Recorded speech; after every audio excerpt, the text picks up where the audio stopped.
Buying a property based on just an infrastructure rumor, it's kind of like buying a movie ticket based on a leaked tweet. Oh, absolutely. You really need to wait and see the official trailer before you open your wallet. Welcome to this deep dive into a 2026 real estate advisory piece from Delsol Prime Homes.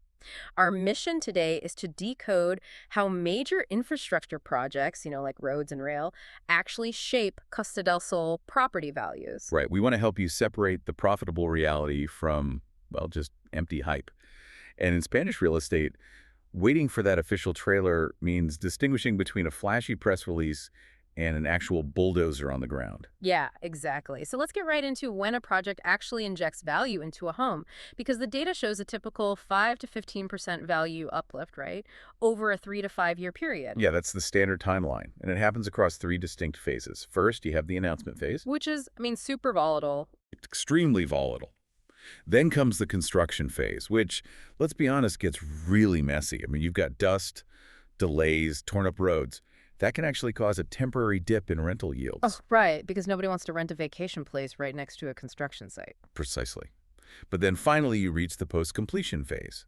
That is where true pricing power emerges, typically 6 to 24 months after delivery, once the travel time savings are, actually proven in daily life. Okay, but I have to push back a little here. Isn't it always better to be the early bird? Like, if you buy during that volatile announcement phase, aren't you getting the absolute lowest price?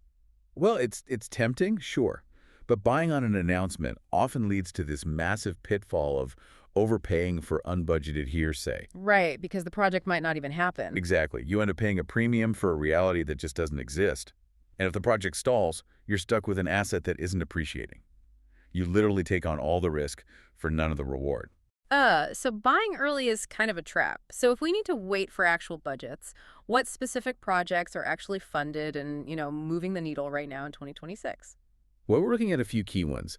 The A7 junction upgrades, the Malaga airport efficiency improvements, Western Rail feasibility studies. Mm. Oh, and the Sendoliteral coastal greenways, specifically around the new Golden Mile of Megis. Okay, so quite a bit is happening. But the report mentions this proximity paradox, right? Because on one hand, saving 10 minutes on an airport run measurably widens the buyer pool for a property. Oh, 100%. It's a clear net benefit. But, every benefit has a trade-off. A new slip road might cut your commute, but it can also completely ruin a perfectly silent terrace with constant traffic noise. Right. Nobody wants exhaust fumes with their morning coffee. No, exactly. So how do you balance that? I like to think of this as the concert analogy. Okay.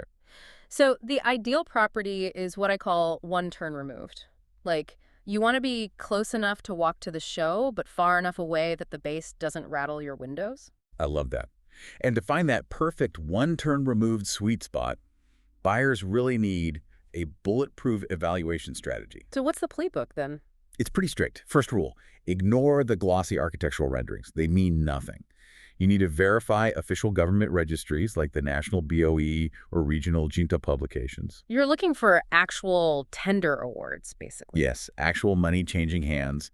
And the playbook also requires running a 3-scenario price strategy. You do a base scenario, a delay of 12 to 24 months, at a complete no-go. And the ultimate field test, which is my favorite part of the report, is physically visiting the property, but doing it during peak A7 traffic, right? Like a Friday between 15.3 and 19.3. With a decibel meter. Yeah. You literally have to measure the actual noise. Yeah, that's amazing. But honestly, I'm a bit confused on the financial modeling part.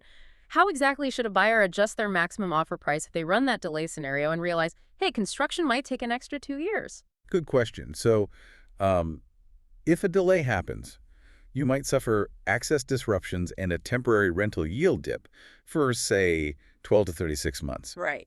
You handle this by adjusting your maximum offer price down by 2 to 6% per scenario sensitivity. You're basically subtracting the lost rental income and the nuisance factor from your offer today. Oh, so keeping the math entirely evidence-based. Exactly. The hard data is what protects your investment from speculation. So what does this all mean for you listening? Whether you're eyeing a Spanish villa or an apartment closer to home, the rule remains universal. Follow the official tenders, not the press headlines. Wait for the official trailer. Which leaves me with this thought for you to ponder. If everyday buyers are increasingly using data like decibel meters and official tender documents to evaluate homes, will the concept of an undervalued hidden gem eventually disappear entirely into algorithmic pricing? That's a really great question. I mean, if everyone knows exactly how to calculate the value of being one turn removed, will there be any blockbusters left to discover or just perfectly priced tickets?